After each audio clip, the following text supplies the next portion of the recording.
Have you ever wondered if the money in your wallet has an expiration date? Not the paper itself, but its power, its global dominance. Every bill and coin carries a hidden story about who holds power in the world. And for the last 500 years, that story has followed a fascinating and almost predictable cycle. The rise and fall of great empires can be told through the currencies they controlled. 5 empires, one unmistakable pattern, and now one big question. Is the US dollar next in line to fall? Let's rewind the clock. It all started with Portugal in the 15th and 16th centuries, a small country on the edge of Europe that mastered the sea. Portugal didn't have the vast armies of its rivals, but it had something more valuable: knowledge. They mapped the unknown, built ships that could cross entire oceans, and trained navigators who could read the stars like a book. They controlled the spice trade routes that connected Europe to Asia. Back then, spices weren't just flavor, they were fortune. Pepper, cinnamon, and cloves were worth their weight in gold. These weren't luxury items, they were status symbols, currencies in themselves. Whoever controlled their flow controlled wealth itself. Portuguese explorers like Vasco da Gama opened routes that reshaped global trade. Gold from Africa, spices from India, porcelain from China, all flowed through Lisbon. The city became a dazzling hub of color and commerce, where merchants bartered in dozens of languages. Portugal's currency, backed by this booming trade, became one of the most sought after in the world. Lisbon transformed into a world capital of trade. But empires, like currencies, have a lifespan. Wealth breeds ambition, and ambition invites rivals. Portugal's success drew envious eyes. Larger powers learned its roots, copied its ships, and built their own colonial empires. Within a century, Portugal's dominance faded. The tide was already turning. Enter Spain. The 16th century belonged to the Spanish crown. Fueled by staggering shipments of silver from the New World, especially from the mines of Potosí in modern-day Bolivia, Spain's wealth was unlike anything the world had ever seen. Mountains of treasure crossed the Atlantic, pouring into Spanish ports in gleaming convoys. That silver financed grand cathedrals, vast armies, and the ambitions of kings. The Spanish piece of 8, a silver coin, became the first truly global currency. It passed hands in Europe, Asia, and the Americas. Sailors carried it on their voyages, merchants accepted it in ports from Manila to Mexico, and even pirates knew its value. It was the coin that connected the world, and centuries later, it would inspire the symbol for the US dollar itself. But immense wealth carries a price. Easy money led to easy spending. Spain's riches fueled endless wars across Europe. Its kings borrowed heavily, believing the silver would never stop flowing. Inflation took hold, prices rose, and rival powers grew stronger while Spain's strength thinned. By the early 17th century, the flow of silver was no longer enough to mask the cracks. Debt mounted, armies overreached, the golden age began to dim. The first verse of the cycle had been sung: rise, overreach, decline. Next up, the Netherlands, a tiny nation of traders but a financial powerhouse. In the 17th century, the Dutch rewrote the rules of money. They turned commerce into precision and finance into innovation. Dutch merchants created tools that changed the world: joint stock companies, tradable shares, and a central bank that guaranteed trust. The Bank of Amsterdam became the anchor of international finance. For the first time, people could deposit their wealth in one place and trade with confidence across borders. And the Dutch East India Company became the first multinational corporation, letting ordinary citizens invest in global ventures. The Dutch guilder became a symbol of stability. If you held a guilder, you held credibility. Amsterdam became the beating heart of world trade. Picture it: narrow canals filled with ships from Africa, Asia, and the Americas. Coffee houses buzzing with speculation and deals. Trading houses that never slept. The Dutch built an empire not on conquest, but on contracts. Their navy protected trade routes, their merchants brokered global deals, and their financial systems inspired every power that followed. But even the most brilliant system can't escape the cycle. Wars with England and France drained their coffers. Their small population couldn't sustain the scale of their ambitions. Their colonies were attacked, their fleets challenged, and the guilder slowly lost its shine. The world was ready for its next empire. By the 18th and 19th centuries, that empire was unmistakably British. The sun never set on the British Empire, and the pound sterling was its heartbeat. The pound wasn't just currency, it was confidence, backed by gold, secured by the world's most powerful navy, and trusted in every corner of the earth. London became the center of global finance.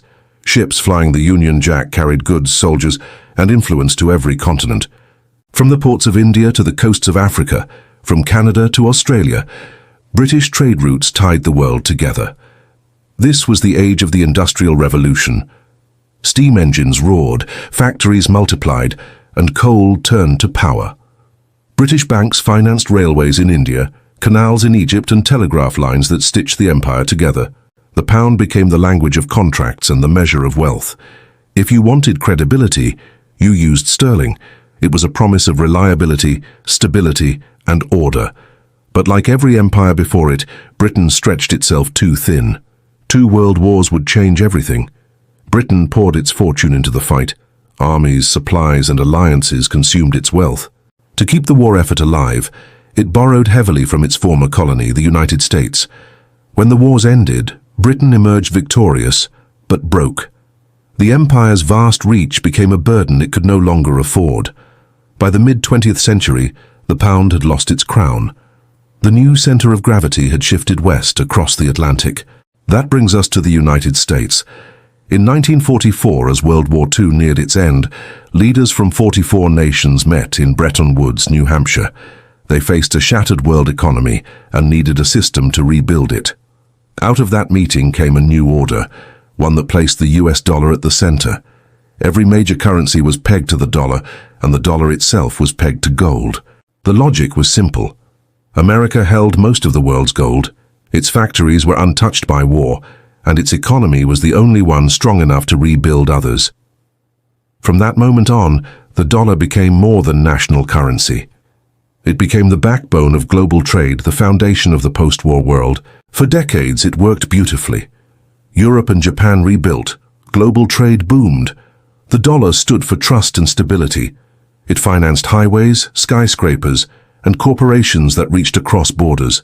It powered the age of globalization. But under the surface, pressure was building. By the 1970s, the Vietnam War and heavy domestic spending stretched America's finances thin. Inflation rose, confidence wavered. Other countries, sensing weakness, began converting their dollars into gold. Gold reserves started flowing out of the US faster than they came in. The system was cracking. Then came the shock. In 1971, President Nixon announced that the US would no longer exchange dollars for gold. The Bretton Woods system was dead. The dollar was now a fiat currency, backed not by metal but by belief. Many thought this would mark the dollar's downfall. But something unexpected happened. The world had become too dependent on it to let go. Oil, the engine of modern industry, was priced in dollars. International loans, trade deals, and central bank reserves all revolved around the greenback. The dollar wasn't just America's currency anymore, it was everyone's. This dominance was reinforced by America's unmatched military and political strength. When crises hit, investors fled to dollars. When countries wanted safety, they bought US bonds. The dollar became the ultimate safe haven, the global habit too deeply ingrained to break. And that brings us to today. The dollar still reigns supreme. But history doesn't pause. The echoes of past empires are growing louder. The same warning signs are flashing again. Rising debt, political division, and emerging rivals. The same forces that ended the guilder and the pound are now testing the dollar's foundations. So what are these forces exactly? First, debt. The United States owes more than it produces in a year. Like Spain and Britain before it, its spending has outpaced its income. When confidence in a nation's ability to repay weakens, its currency suffers. Investors hesitate. Trust wavers. Debt becomes a slow erosion of power, almost invisible until it's too late. Second, overextension. Being the world's leader is expensive. Maintaining bases, fleets, and alliances around the globe requires constant funding. The British Empire faced the same burden. It policed the world until it couldn't afford to. The United States faces a similar choice. How long can it carry the cost of global dominance without exhausting itself. And third, competition. For the first time in decades, the dollar faces credible challenges. China and Russia are experimenting with trading in their own currencies. Regional alliances are testing alternatives to the dollar-based system. Digital currencies, both government-backed and decentralized, are reshaping how value moves across borders. The world is becoming multipolar, and in a multipolar world, a single dominant currency starts to look outdated. Still, predicting the fall of the dollar isn't simple. America remains home to the most innovative economy on Earth. From Silicon Valley to Wall Street, its technology, finance, and culture of entrepreneurship drive constant renewal. Its universities attract global talent. Its legal and financial systems, for all their flaws, still inspire trust. And there's another reason the dollar endures: the network effect. Everyone uses it because everyone else does. Breaking from that system would be like trying to replace the internet overnight. Every contract, trade deal, and reserve is tied to it. Untangling that web would be messy and costly, so maybe the dollar won't collapse. Maybe it will evolve. Perhaps we're heading toward a world where it shares the stage. A balance of dollars, euros, yuan, and digital currencies coexisting. The future isn't fixed. But understanding this 500-year cycle helps us see what might come next. From Portugal's spice fleets to Spain's silver galleons, from Dutch trading posts to Britain's industrial might, every empire believed its system would last forever. None did. Power shifted, wealth moved, new currencies rose from the ashes of the old. The story of money isn't about paper or metal, it's about confidence. When people believe in a currency, it thrives. When that belief falters, no amount of history can save it. So the question remains, are we witnessing the twilight of the dollar, or just another chapter in its evolution? Perhaps the dollar will reinvent itself as it has before, or perhaps history's rhythm will continue, and the torch will pass again. What do you think? Is the dollar's dominance coming to an end, or will it adapt and endure? Let me know your thoughts in the comments below. Thanks for watching. If you found this journey through financial history interesting, don't forget to like this video and subscribe to our channel for more deep dives into the forces that shape our world. We'll see you in the next one.